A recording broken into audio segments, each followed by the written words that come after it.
Hello दोस्तों, कैसे हो आप सब। आई होप आप सब बढ़िया होंगे, मस्त होंगे और साथ ही साथ जबरदस्त होंगे। तो दोस्तों, आज हम देखने वाले हैं क्या कक्षा 10वीं के गणित का अध्याय नंबर 1 प्रश्नावली 1.1 हमारी पूरी तरह से खत्म हो चुकी है और आज हम स्टार्ट कर रहे हैं प्रश्नावली 1.2। ठीक है, 1.2 का हमें एक दो उदाहरण देख चुके हैं पिछली वीडियो पर।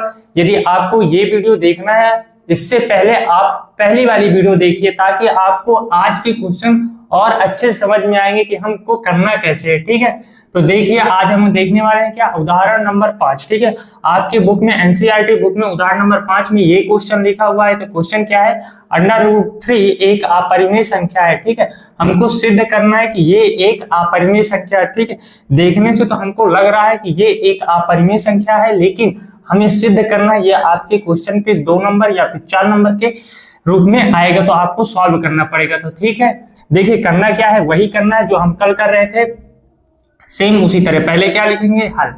ठीक है, हल लिख लिया। अब क्या करेंगे, इसको मानेंगे कि √3 एक अपरिमेय है, हम कल्पना करेंगे। ठीक है, तो क्या लिखेंगे, माना उसी तरह √3 एक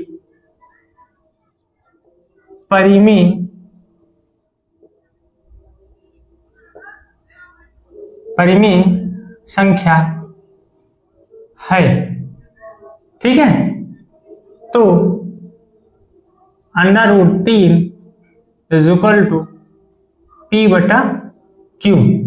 ठीक है, परिमेय संख्या को हम P/Q के रूप में लिख सकते हैं। ठीक है, तो यहां लिखिए जहां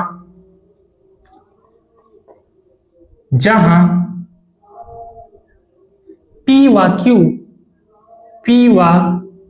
Q एक सह अभाज्य संख्या है, एक सह अभाज्य संख्या है तथा Q ≠ 0, ये आप ब्रैकेट में बंद कर दीजिए। ठीक है, यहाँ पास बता दीजिए कि जहां P व Q क्या है, सहअभाज्य संख्या है।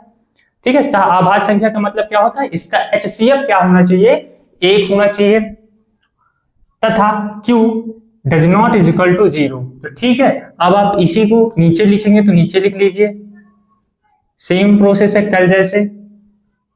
ठीक है, अब क्या करेंगे, दोनों पक्षों का हम वर्ग कर देंगे। तो यहां पास लिख दीजिए दोनों पक्षों का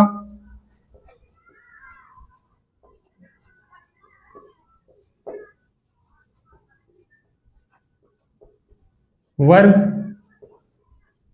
करने पर, जब हम दोनों पक्षों का वर्ग कर देंगे तो क्या आ जाएगा, √3 का होल स्क्वायर PQ का होल स्क्वायर। तो क्या आ जाएगा, 3 = P²/Q²। अब P² की वैल्यू निकाल लीजिए यहां से, 3Q² आ जाएगा। ठीक है, अब आप क्या करेंगे, इसको इक्वेशन नंबर 1 समीकरण नंबर 1 मान लेंगे। यहां पास हम शॉर्ट में लिख लेते थे पहले भी, P² = 3Q², समीकरण नंबर 1। ठीक है, आ चुका। अब क्या करेंगे, अब हम प्रमेय लगाएंगे। प्रमेय कौन सी, 1.2 प्रमेय में लिखा हुआ है कि यदि P² को, या फिर आपके बुक के अनुसार यदि A² को P डिवाइड कर रहा है तो A को भी P डिवाइड करेगा। ठीक है, यही आपका प्रमेय बोल रहा है 1.2। ठीक है, प्रमेय में आप अच्छे से पढ़ लीजिएगा। ठीक, देखिए ऊपर वाला मिटाई दे रहा हूं।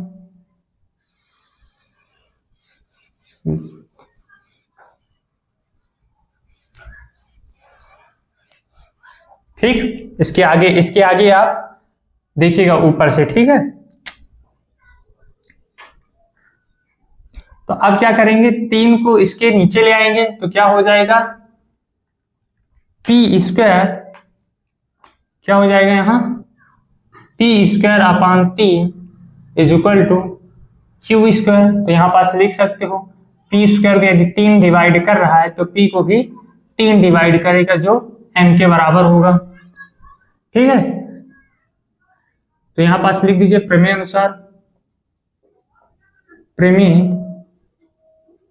अनुसार यदि प्रमेय अनुसार, ठीक है, यदि पी स्क्वायर को 3 विभाजित करता है तो P को भी 3 विभाजित करेगा। ठीक है दोस्तों, अब क्या करना है दोस्तों, P/3 इज इक्वल टू जो हम m माने थे, यही माने थे ना, तो यहां से क्या आ जाएगा, P is equal to 3m आ जाएगा, इक्वेशन नंबर 2। अब जो आपका समीकरण नंबर 2 आया हुआ है ये वाला, ठीक है, अब आप इसका मान जो है समीकरण 1 में रख दीजिए। ठीक है, तो देखिए इसको मिटा देता हूं तब तक। जो आपका समीकरण नंबर 1 आया, समीकरण 1 क्या आया है कि P square is equal to 3q square.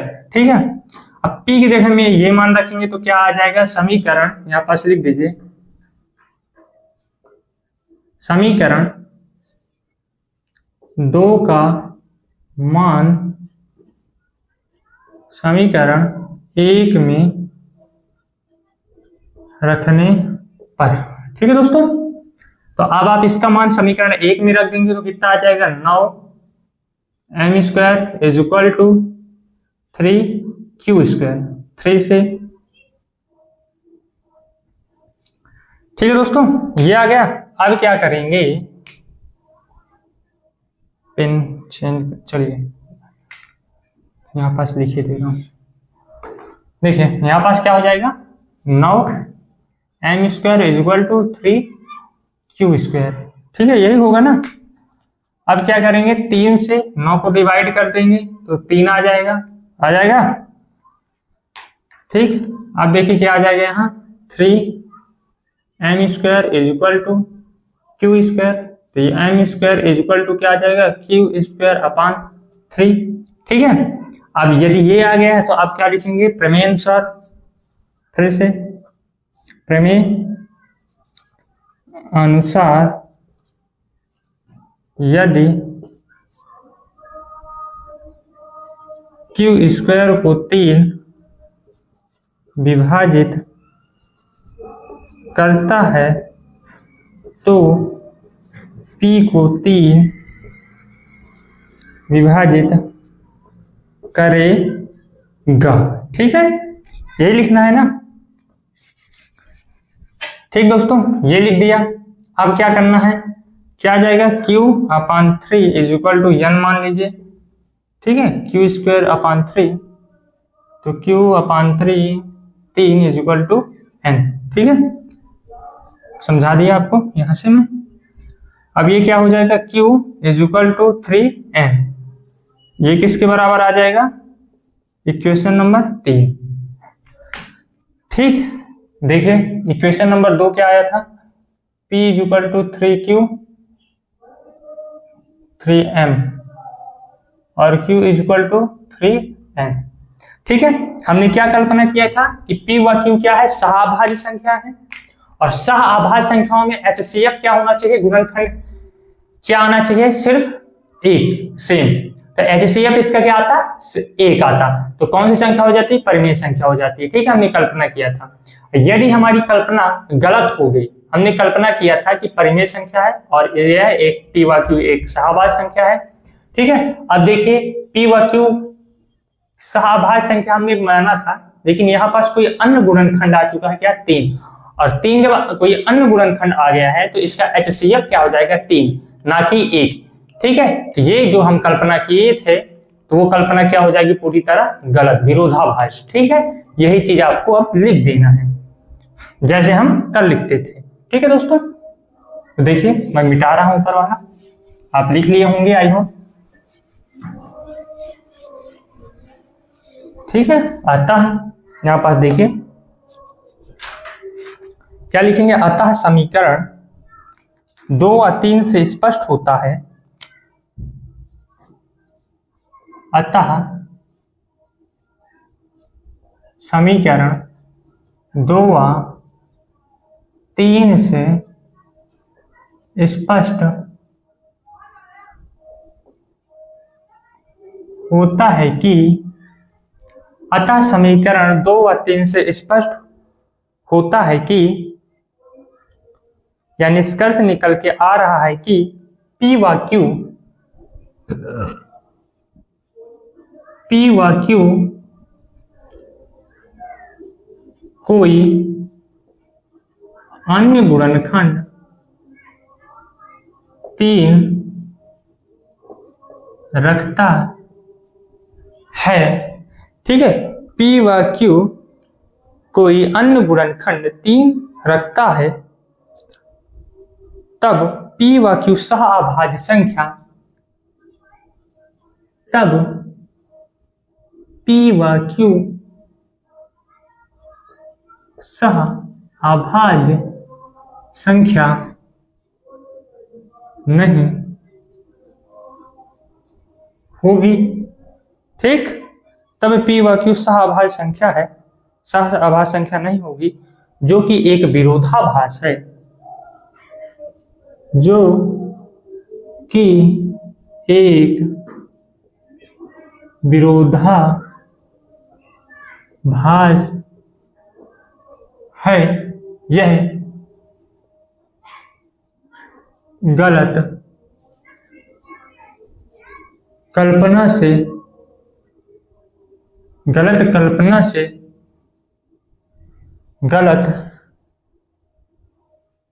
से प्राप्त हुआ है,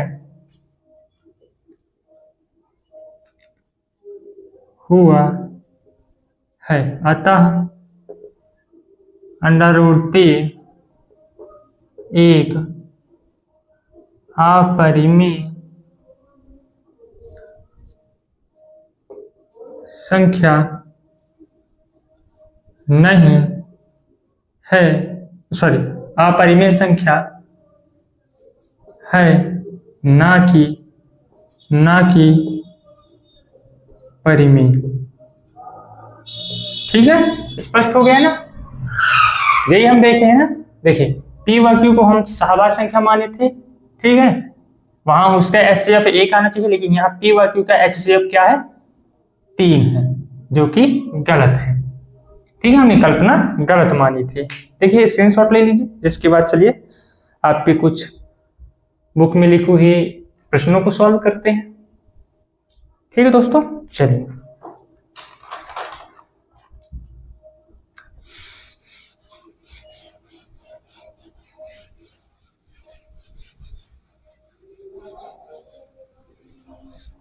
चलिए आपके बुक में एक क्वेश्चन दिया है, प्रश्न नंबर 1 देखिएगा।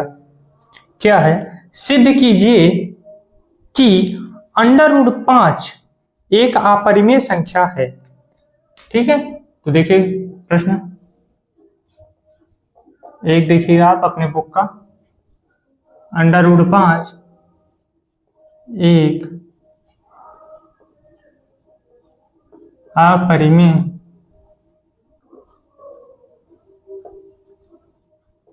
संख्या है। ठीक है, अभी हमने क्या सिद्ध किया था कि √3 एक अपरिमेय संख्या है, और यहां देखिए क्या है, √5 एक अपरिमेय संख्या है।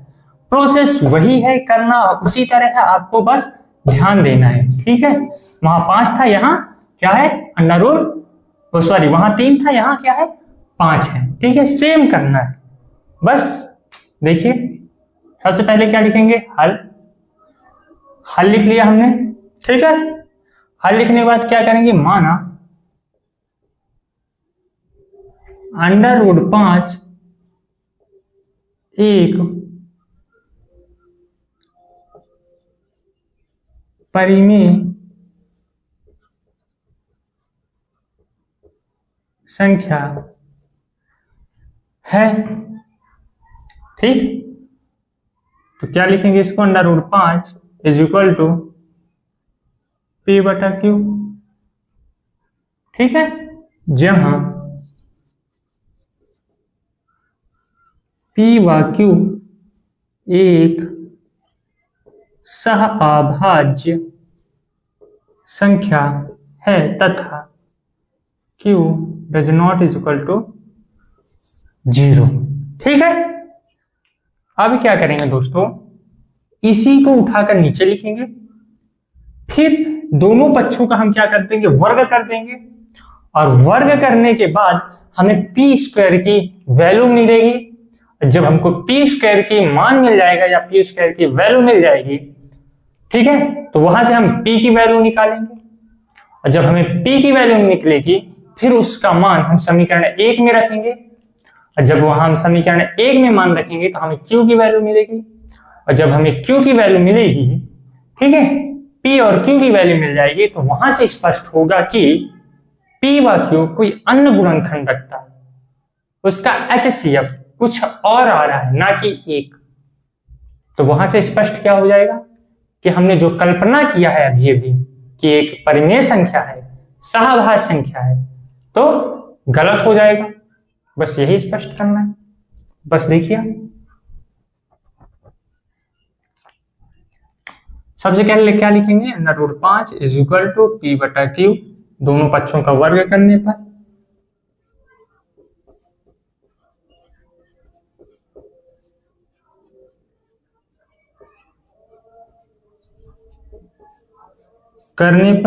जब आप दोनों पक्षों का वर्ग कर देंगे 5 पी स्क्वायर अपन क्यू स्क्वायर आ जाएगा।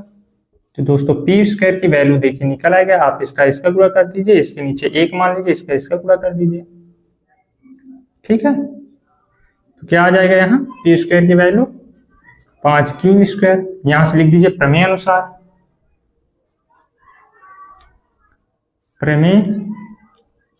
अनुसार यदि पी स्क्वायर को 5 विभाजित करता है तो पी को भी 5 विभाजित करेगा। ठीक है,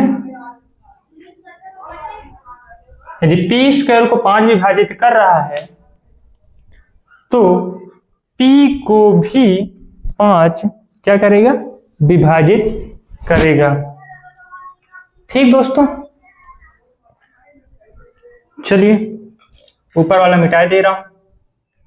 आप देखिए समीकरण 1 इसको मान लीजिए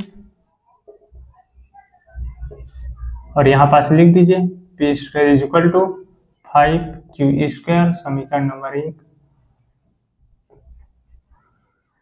ठीक है दोस्तों, चलिए कुछ मिटाई दे रहा हूं मैं ऊपर से।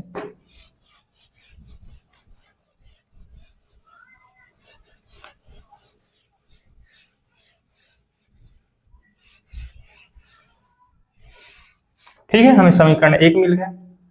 अब क्या करेंगे दोस्तों, जो हमने लिखा अभी पी स्क्वायर को यदि 5 विभाजित करेगा तो पी को भी 5 विभाजित करेगा। देखिए P is equal to P upon 5 is equal to M, तो P की वैल्यू क्या आ जाएगी 5M। ये आप इक्वेशन नंबर 2 मान लीजिए और यहाँ पास लिख दीजिए क्या, P is equal to 5M। ठीक है, अब ये आ चुका है। अब इसकी वैल्यू आप इक्वेशन नंबर 1 में रख दीजिए। तो यहां से देखिए समीकरण 2 का मान समीकरण 1 में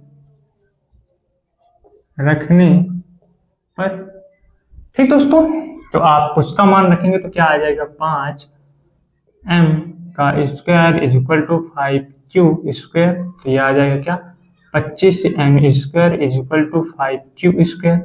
इसको काट दीजिए आप, तो क्या आ जाएगा 5M square is equal to Q square. तो यहाँ से क्या आ जाएगा M square is equal to Q square upon 5 upon 5। ठीक है, इतना आ जाएगा। अब क्या करना है, वही प्रमेय अनुसार यहाँ लिख दीजिए, प्रमेय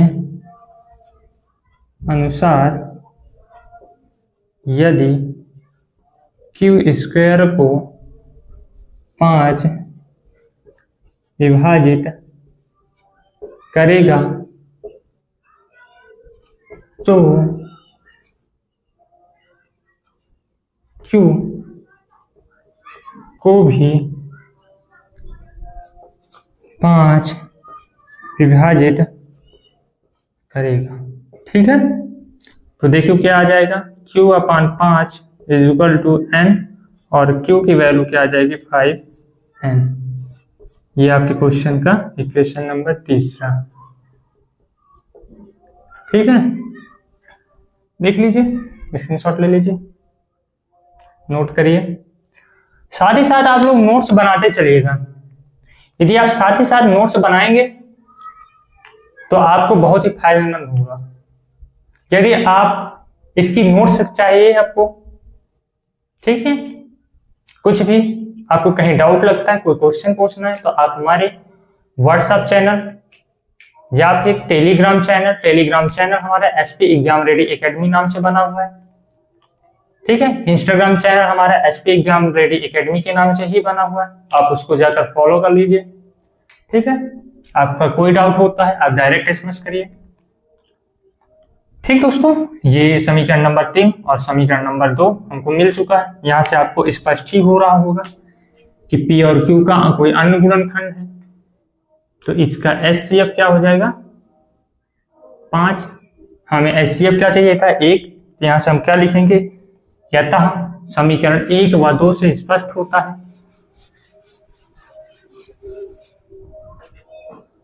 अतः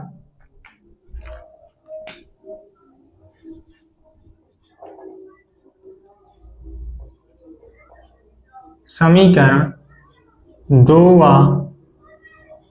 3 से पूर्णतः स्पष्ट होता है, पूर्णतः स्पष्ट होता है, पूर्णतः स्पष्ट होता है कि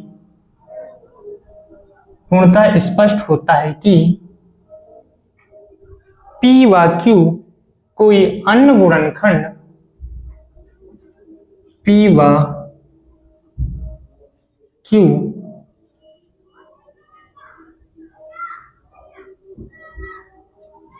कोई अन्य गुणनखंड 5 रखता है, तब P व Q सह संख्या, तब P व Q सह संख्या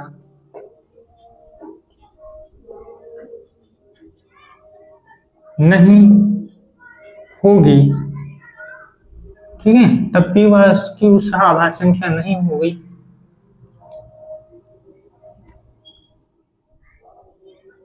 ठीक दोस्तों, कितना लिख दिए, नहीं होगी यह एक विरोधाभास है, यह हमें यह गलत कल्पना से प्राप्त हुआ है अर्थात √5 एक अपरिमेय संख्या है, ना कि परिमेय। ठीक है दोस्तों, आपको इतना लिखना है क्वेश्चन करने के बाद। ठीक है, यदि आप यहां तक क्वेश्चन को सॉल्व करते हैं एग्जाम में तो आपका सिंगल मार्क्स नहीं कटेगा। ठीक है, तो दोस्तों आप लोग इसी तरह बढ़िया अच्छे से पढ़ते रहिए। ठीक है, और हमारे चैनल को ज्यादा से ज्यादा सब्सक्राइब कर लीजिए और शेयर कर दीजिए आप सभी जगह। ठीक दोस्तों, यदि आप लोग हमारे चैनल से पढ़ रहे हैं तो आपको लास्ट में देखने को मिलेगा कि हमारे चैनल से जितना पढ़ाया हुआ है सिंगल टॉपिक बोर्ड एग्जाम से बाहर नहीं जाएगा, ये गारंटी है हमारी। ठीक है, पूरी एनसीईआरटी में जितने क्वेश्चन दिए हुए हैं, ठीक है, 100% आपके क्वेश्चन सॉल्व होंगे। यहां से आपके मार्क्स 100% मिलेगा। ठीक है, यदि आप जितना हम करवा रहे हैं उतना करके यदि आप आएंगे बोर्ड एग्जाम पर तो एक नंबर नहीं कटेगा। ठीक है, यदि आप लोग सपोर्ट दिखाएंगे तो हम और टीचर लाएंगे। ठीक है, अदर सब्जेक्ट भी लगवाएंगे। ठीक है, बस आप सपोर्ट दिखाइए और ज्यादा से ज्यादा सब्सक्राइब कर लीजिए, शेयर कर दीजिए और आप अपनी डिमांड डालिए कि आपको कौन सा सब्जेक्ट पढ़ना है, कौन से सब्जेक्ट के आपको टीचर चाहिए। ठीक है, तो दोस्तों आप लोग शेयर करते जाइए ज्यादा से ज्यादा और सब्सक्राइब कर दीजिए। ठीक है, चलिए आपसे मिलते हैं हम अगली वीडियो पर। और हाँ, यदि आपको शॉर्ट ट्रिक्स या कुछ ऐसा जानना है तो आप हमारे शॉर्ट वीडियो को देखिए। ठीक है, इंस्टा में भी देखिए, इंस्टा को भी फॉलो कर लीजिए, टेलीग्राम को भी फॉलो कर लीजिए। ठीक दोस्तों, क्लास अपडेट आपको टेलीग्राम पर मिलेगी सबसे पहले। चलिए दोस्तों चलते हैं, तब तक के लिए धन्यवाद।